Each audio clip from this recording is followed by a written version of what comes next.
اور ایک بہت بڑا مال بنا لیتے ہیں. میں نہیں کہہ رہا 100% لوگ ایسا کرتے ہیں, میجورٹی ایسا کرتی ہے پوری دنیا میں. اب یہ جو کروڑوں روپے آپ کے ہاتھ میں آ گئے, یہ آپ کی خون پسینے کی کمائی نہیں ہے, یہ باپ سے وراثت میں نہیں ملی جو باپ دادا کی کمائی ہو جو اب اولاد میں ڈیوائڈ ہو رہی ہے. اچانک ایک آدمی کے ہاتھ میں اتنا پیسہ آتا ہے, وہ کروڑوں اربوں روپے کی انویسٹمنٹ کر کے بڑے بڑے مال بنا لیتا ہے, اور گلی محلے والا جو باپ دادا سے کماتے کماتے جس کے پاس چند لاکھ روپے آئے ہیں, اس کے کاروبار کی ایسی کی تیسی. یا تو کروڑوں روپے انویسٹمنٹ ہو رہے ہوتے نا قرضہ لیے بغیر. قرآن کیا کہتا ہے, کئی لا یکون دولتم بین الاغنیاء منکم.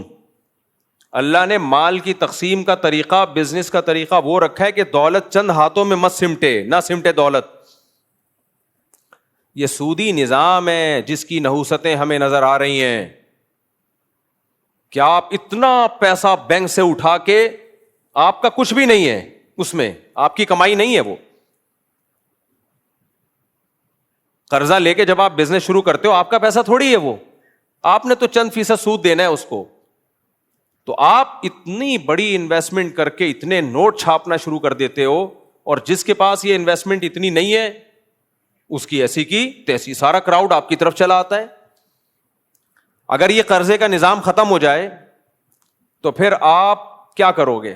جتنے پیسے جیب میں ہوں گے اس سے مال بناؤ گے, جو کہ اتنا بڑا بنانا آپ کے لیے ممکن بولو نہیں. پھر ایک محلے میں 20 دکانیں ہوں گی, اب وہ 20 دکانیں ختم ہو کر ایک ہی آدمی کے ہاتھ میں بڑے بڑے مال آ گئے ہیں, اسی کی برانچز پوری دنیا میں کھل رہی ہوتی ہیں, سارا پیسہ سمٹ کے چند ہاتھوں میں آنا شروع ہو جاتا ہے. یہ کسان لوگوں کے ساتھ کیا ہوتا ہے؟ آپ نے بینک سے 1 ارب روپے قرضہ لیا, سارے کیلے ساری گندم آپ نے 1 سال پہلے بک کر لی کہ یہ مجھے ملے گی. اب ساری پیداوار چند ہاتھوں میں آ رہی ہے, جنہوں نے کیلے کی تجارت پہ, آم کی تجارت پہ, گندم کی تجارت پہ قبضہ کیا ہوا ہے. اسلام ان کی بدماشیاں کرنے نہیں دیتا, کیونکہ اسلام کس کا دین ہے؟ اللہ کا دین ہے نا. تو اللہ نے اس وجہ سے سود کو حرام قرار دیا. خیر یہ ایک بڑا لمبا چوڑا ٹاپک ہے. آپ خریدیں مال سے, شاپنگ ناجائز نہیں ہے, لیکن یہ جو بڑے بڑے مال بن گئے نا اتنے اربوں روپے کی سرمایہ کاری کر کے, یہ اربوں روپے اکثر لوگوں کے پاس یہ پیسہ سود کا ہوتا ہے.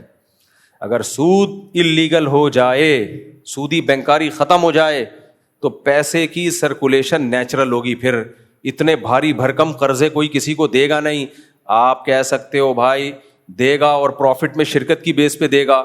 بات یہ ہے کہ پروفٹ میں شرکت کی بیس پہ جب بینک پیسہ دے گا آپ کو, تو یہ بھی تو خطرہ ہوگا کہ لاس ہو گیا تو لاس میں بھی بینک شریک, اس لیے وہ قرضوں کو محدود کرے گا, پھر نگرانی بھی کرے گا. تو اتنی زیادہ پیسے کی سرکولیشن ہوگی نہیں. خیر میں لمیٹڈ کی بات کر رہا تھا. دیکھو گورے نے ہمارے ساتھ کیا مذاق کیا, یہودی نے ہمارے ساتھ کمپنیوں کو لمیٹڈ کر دیا. اب انشورنس کمپنیاں بھی لمیٹڈ ہوتی ہیں, میں سادہ دیسی زبان میں سمجھاتا ہوں آپ کو, جبکہ اسلام میں یہ لمیٹڈ کا تصور نہیں ہے. اب میں آپ کو سادہ زبان میں سمجھاتا ہوں. فرض کرو میں ایک کمپنی ہوں, سمجھ میں آ رہا ہے؟ میں کیا ہوں؟ ایک کمپنی. مجھے بیٹھے بیٹھے نوٹ چھاپنے کا خیال پیدا ہو گیا. اسلام کہتے ہیں ریڈی لگاؤ, ٹماٹر بیچو, تجارت کرو. احل اللہ البیع وحرم الربا, خرید و فروخت کو اللہ نے حلال قرار دیا ہے, سود کو اور جوئے کو اللہ نے حرام کر دیا. مشرکین جب جوا کھیلتے تھے نا تو اس میں غریبوں کو دیتے تھے. اسلام نے اس جوئے کو حرام قرار دیا کہ غریبوں کو دینا ہے, حلال ذریعے سے تجارت سے پیسہ کماؤ اور غریبوں کو دو. جوا جیت کے غریبوں کو دو گے, اس میں جوئے کا گناہ ملے گا, غریبوں کو صدقے کا ثواب نہیں ملے گا. اب دیکھو اسلام نے کیا کیا, جوئے پہ پابندی لگا دی. اب یہودی آیا بیچ میں, اس نے بولا کہ یار میں بیٹھے بیٹھے نوٹ چھاپنا چاہتا ہوں, کیا کروں؟ میں بیٹھے بیٹھے نوٹ چھاپنا چاہتا ہوں, کیا کروں؟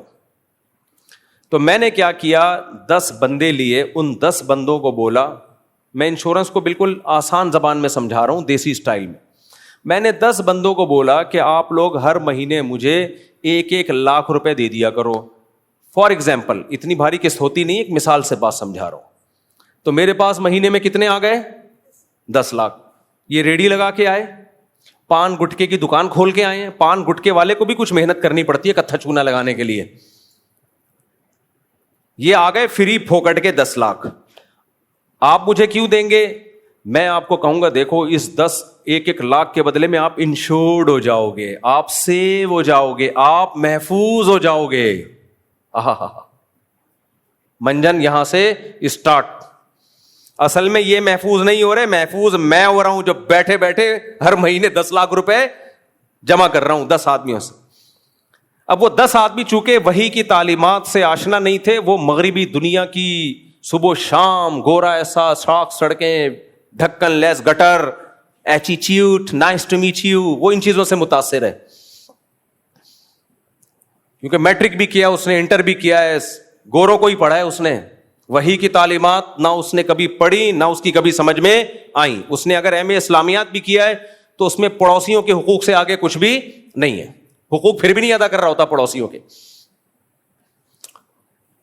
ہمارے پڑوسیوں نے تو امید ہے ایم اے اسلام, پتہ نہیں, خیر اب آپ کو کیا پتا اپنے کون سے پڑوسی کی بات ہو رہی ہے. میں اپنے پڑوسی کی غیبت بھی کرتا ہوں تو غیبت نہیں ہوتی. اگر کوئی پڑوسی آئیں گے تو بولوں گے تم تھوڑی, میرے تو کئی اور بھی ہول سیل کے حساب سے پڑوسی ہیں میرے, کیا پتا میں کس کی بات کر رہا ہوں. خیر, تو اب کیا کیا ہم نے, میں نے 10 آدمیوں سے 1 لاکھ روپے جمع کر لیے. میں بیٹھے بیٹھے کتنے ہو گئے 10 لاکھ. وہ دیں گے کیوں؟ میں کہوں گا بھائی دیکھو اگر تمہاری ٹانگ ٹوٹی تو تم انشورڈ ہو. ٹانگ جوڑنا کس کی ذمہ داری ہے؟ بولو, میری. پہلے میں نے چیک کر لیا کہ اس کی ٹانگ واجبل ٹوٹی تو نہیں ہے, واجبل ٹوٹ تو نہیں ہے, ایسی تو نہیں ہے کہ کبھی ٹوٹ سکتی ہے. میں نے دیکھ لیا اس کو بائک بھی چلانی آتی ہے, ہر چیز میں ایکسپرٹ ہے, 99% چانس یہ کہ اس کی ٹانگ نہیں ٹوٹے گی, لہذا میں نے اس کی ٹانگ کی انشورنس کر لی. دوسرے کو میں نے کہا تمہارے گردے سیو ہیں, انشورڈ ہیں, تمہیں کڈنی کا کوئی پرابلم ہوا تو علاج کس کی ذمہ داری ہے؟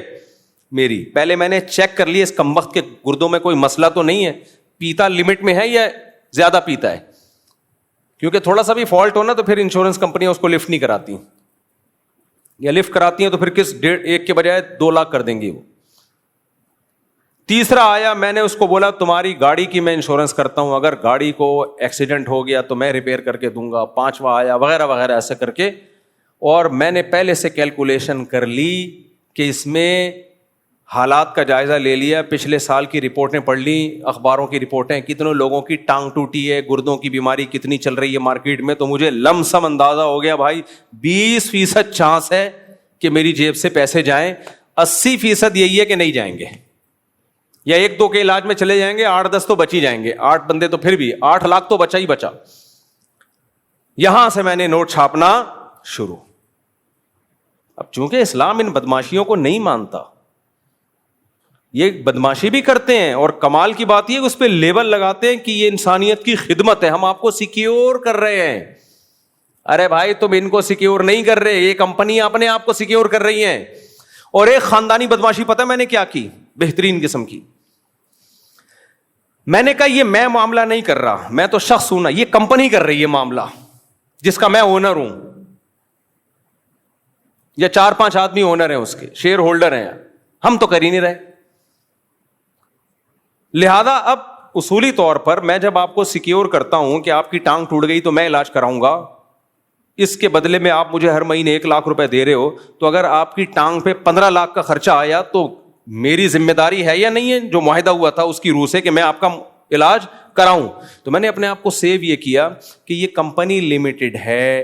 کیا مطلب؟ کمپنی کے پاس پیسہ ہوا تو تیری ٹانگ کا علاج کرائے گی, نہیں ہوا تو پتلی گلی سے نکل. یہ ہے حرام خوری جو کافر تمہارے ساتھ اور کفریت طاقتیں تمہارے ساتھ کر رہی ہیں, اور تم 3 پیس سوٹ اور ٹائی لگا کے جا رہے ہوتے ہو, انشورنس کمپنیوں کو پروموٹ کر رہے ہوتے ہو, بولتے ہیں مولوی لوگوں کو تو بس حرام کہنا آتا ہے, انشورنس حرام, یہ حرام, وہ حرام. مولوی اس لیے کہتا ہے, اس سے مولوی کو کوئی لڈو کھانے کو نہیں ملتے. مولوی اس لیے حرام کہتا ہے کہ مولوی کو اللہ نے پابند کیا ہے کہ سوسائٹی میں کچھ غلط ہو رہا ہو تو اسلام کے کچھ اصول ہیں, ان اصولوں کو تم نے لوگوں کے سامنے بیان کرنا ہے. منوانا تمہارا کام نہیں ہے, تمہارا کام بیان کرنا ہے. چھوڑ دو ان کو, اللہ خود پوچھے گا. کافر تھوڑی اسلام کو مانتا ہے, وہ شراب پیے, وہ جوا کھیلے, وہاں تو کیسینو سینٹر کھلے عام چل رہے ہیں, ان میں بھی بڑی بدماشیاں ہوتی ہیں, وہ بھی اوپنلی جوے نہیں ہوتے, ان میں بھی شروع میں جتوایا جاتا ہے پھر ہرایا جاتا ہے, بڑے بڑے ڈرامے چل رہے ہیں. سمجھتے ہو گے نہیں سمجھتے, تو کمپنیاں بھی لمیٹڈ ہوتی ہیں ماشاء اللہ, کوئی رسپانسبلٹی نہیں ہے. اسلام کیا کہتا ہے, آپ نے کہیں پیسہ لگایا, کسی مزدور کو دیا جس کے پاس پیسہ نہیں ہے, نقصان ہو گیا تو کون اٹھائے گا؟ انویسٹر کا نقصان ہے. اسی طرح قرضہ چڑھ گیا تو آپ کو دینا پڑے گا. آپ یہ نہیں کہہ سکتے کہ قرضہ مجھ پہ چڑھ گیا تو میرے پاس نہیں ہے, کمپنی سے تمہارا معاہدہ ہوا ہے, کمپنی کی نہ ٹانگیں ہیں نہ ہاتھ ہیں نہ پاؤں ہیں, وہ ایک شخص قانونی ہے جس کو لیگل پرسن کہتے ہیں. تو ٹھیک ہے, ڈاکومنٹیشن کی حد تک اس کو لیگل پرسن یا معاملات کو آسان کرنے کے لیے لیگل پرسن قرار دینے میں کوئی حرج نہیں ہے, لیکن اسلام کہتا ہے اس لیگل پرسن کے جو شیئر ہولڈر ہیں اوریجنل وہ ہیں جو بزنس کر رہے ہیں, لہذا قرضہ چڑھا تو کمپنی پہ نہیں چڑھے گا, ان لوگوں پہ قرضہ چڑھے گا. ان کے پاس پیسے ان کو دینے پڑیں گے, دنیا میں نہیں دیں گے تو آخرت میں دینے پڑیں گے. میں سمجھا پا رہا ہوں بات کہ نہیں سمجھا پا رہا؟ مشکل ہو گیا تھوڑا, آج تھوڑا لیکچر گاڑھا ہو گیا.